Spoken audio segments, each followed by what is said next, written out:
ಬಾಯ್ ನ್ಯೂಸ್ಗೆ ಸ್ವಾಗತ.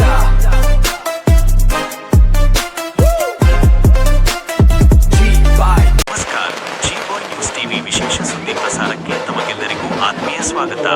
ಇಂದಿನ ಪ್ರಮುಖ ಸುದ್ದಿ: ಚಿಕ್ಕಬಳ್ಳಾಪುರ ತಾಲೂಕಿನ ಮುಷ್ಟೂರು ಗ್ರಾಮದಲ್ಲಿ ಪ್ರಧಾನಮಂತ್ರಿ ಆದರ್ಶ ಗ್ರಾಮ ಯೋಜನೆಯಡಿ ವಿವಿಧ ಅಭಿವೃದ್ಧಿ ಕಾಮಗಾರಿಗಳಿಗೆ ಚಿಕ್ಕಬಳ್ಳಾಪುರ ಸಂಸದ ಡಾ. ಕೆ. ಸುಧಾಕರ್ ಅವರು ಇಂದು ಚಾಲನೆ ನೀಡಿದ್ದಾರೆ. ಗುದ್ದಲಿ ಪೂಜೆ ನೆರವೇರಿಸಿದ ಬಳಿಕ G-Boy ನ್ಯೂಸ್ ಟಿವಿಯೊಂದಿಗೆ ಪ್ರತ್ಯೇಕವಾಗಿ ಮಾತನಾಡಿದ ಸಂಸದರು, ಚಿಂತಾಮಣಿಯ ಅಂಬೇಡ್ಕರ್ ಭವನದ ಕ್ರೆಡಿಟ್ ವಿಚಾರವಾಗಿ ಶಾಸಕ ಎನ್.ಸಿ. ಸುಧಾಕರ್ ವಿರುದ್ಧ ತೀವ್ರ ವಾಗ್ದಾಳಿ ನಡೆಸಿದರು. ಚಿಂತಾಮಣಿಯಲ್ಲಿ ಇತ್ತೀಚೆಗೆ ಲೋಕಾರ್ಪಣೆಗೊಂಡ ಅಂಬೇಡ್ಕರ್ ಭವನ ನಿರ್ಮಾಣದಲ್ಲಿ ಮಾಜಿ ಶಾಸಕ ಜಿ.ಕೆ. ಕೃಷ್ಣಾರೆಡ್ಡಿ ಅವರ ಶ್ರಮ ಅಪಾರವಾಗಿದೆ. ಎನ್ಡಿಎ ಸರ್ಕಾರದ ಅವಧಿಯಲ್ಲಿ ನೀಡಲಾದ 5 ಕೋಟಿ ರೂಪಾಯಿ ಅನುದಾನ ಹಾಗೂ ಕೃಷ್ಣಾರೆಡ್ಡಿ ಅವರ ದೂರದೃಷ್ಟಿಯಿಂದ ಈ ಭವನ ನಿರ್ಮಾಣಗೊಂಡಿದೆ. ಈಗ ಬರೀ ಟೇಪ್ ಕಟ್ ಮಾಡಿ ಕ್ರೆಡಿಟ್ ತೆಗೆದುಕೊಳ್ಳುವುದರಲ್ಲಿ ಯಾವುದೇ ಅರ್ಥವಿಲ್ಲ ಎಂದು ಲೇವಡಿ ಮಾಡಿದರು. ಇಷ್ಟೇ ಅಲ್ಲದೆ ಸ್ಥಳೀಯ ಶಾಸಕ ಪ್ರದೀಪ್ ಈಶ್ವರ್ ವಿರುದ್ಧವೂ ಕಿಡಿಕಾರಿದ ಸಂಸದರು, ಚಿಮಲ್ ನಿರ್ದೇಶಕ ಸ್ಥಾನಕ್ಕೆ ಯಲುವಹಳ್ಳಿ ರಮೇಶ್ ಅವರ ನೇಮಕವನ್ನು ಕೆಲವೇ ಗಂಟೆಗಳಲ್ಲಿ ರದ್ದುಗೊಳಿಸಿರುವುದು ಶಾಸಕ ಪ್ರದೀಪ್ ಈಶ್ವರ್ ಅವರ ಅಧಿಕಾರದ ಶಕ್ತಿಯನ್ನು ತೋರಿಸುತ್ತದೆ. ಪ್ರದೀಪ್ ಈಶ್ವರ್ ಶಾಸಕರಾದ ಮೇಲೆ ಕ್ಷೇತ್ರದಲ್ಲಿ ಅಭಿವೃದ್ಧಿ 3.5 ವರ್ಷಗಳಷ್ಟು ಹಿಂದಕ್ಕೆ ಹೋಗಿದೆ ಎಂದು ವ್ಯಂಗ್ಯವಾಡಿದರು. ಈ ಸಂದರ್ಭದಲ್ಲಿ ಪ್ರಮುಖ ಮುಖಂಡರಾದ ಕೆ.ವಿ. ನಾಗರಾಜ್, ಆವಲಕೊಂಡ ರಾಯಪ್ಪ, ರವಿಕುಮಾರ್, ಆವಲಗುರ್ಕಿ ರಾಜಣ್ಣ, ಕಣಜೇನಹಳ್ಳಿ ಸೀನಪ್ಪ, ಮುಷ್ಟೂರು ಶಶಿಕುಮಾರ್ ಹಾಗೂ ಮುಷ್ಟೂರು ಕೃಷ್ಣಪ್ಪ ಸೇರಿದಂತೆ ಹಲವರು ಉಪಸ್ಥಿತರಿದ್ದರು. ಇದಿಷ್ಟು ಈ ಕ್ಷಣದ ವಿಶೇಷ ಸುದ್ದಿ.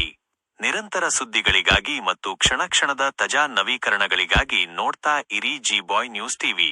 ನಮ್ಮ ಚಾನೆಲ್ ಅನ್ನು ಈಗಲೇ ಸಬ್ಸ್ಕ್ರೈಬ್ ಮಾಡಿ, ಬೆಂಬಲಿಸಿ. ಧನ್ಯವಾದಗಳು. ನಮಸ್ಕಾರ. ಚಿಂತಾಮಣಿ ನಗರದಲ್ಲಿ ಡಿಸಿಎಂ ಅವರು ವಿಷಯಗಳು ತಿಳ್ಕೊಂಡು ಹೇಳ್ಬೇಕಾಗ್ತದೆ.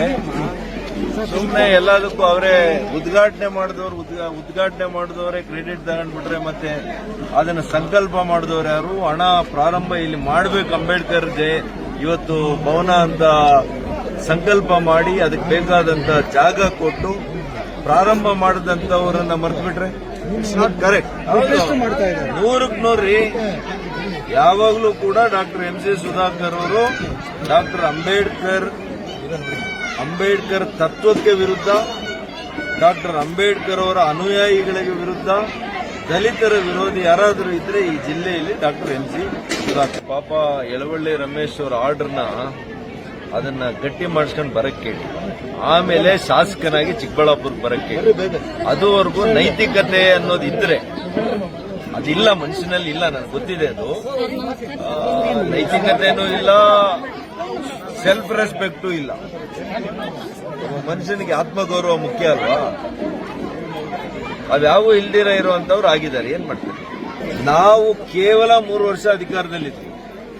ಆ 3 ವರ್ಷದಲ್ಲಿ ಯಾವ ಗತಿಯಲ್ಲಿ ಕಾಮಗಾರಿಗಳಾಯಿತು, ಯಾವ ಗತಿಯಲ್ಲಿ ಅಭಿವೃದ್ಧಿ ಆಯಿತು ಈ ಜಿಲ್ಲೆಯಲ್ಲಿ.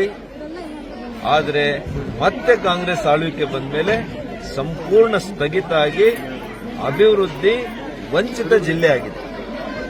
ಹಾಗಾಗಿ ಇದಕ್ಕೆ ನಮ್ಮ ಸರ್ಕಾರನೇ ವಾಪಸ್ ಬರಬೇಕು. ನಮ್ಮ ಎನ್ಡಿಎ ಸರ್ಕಾರ ಬಂದ ಮೇಲೆ 100ಕ್ಕೆ 100 ಈ ಜಿಲ್ಲೆಗೆ ಏನೆಲ್ಲ ತ್ವರಿತವಾಗಿ ಆಗಬೇಕು ಅದನ್ನ ಮಾಡೇ ಮಾಡಿಸ್ತಾರೆ.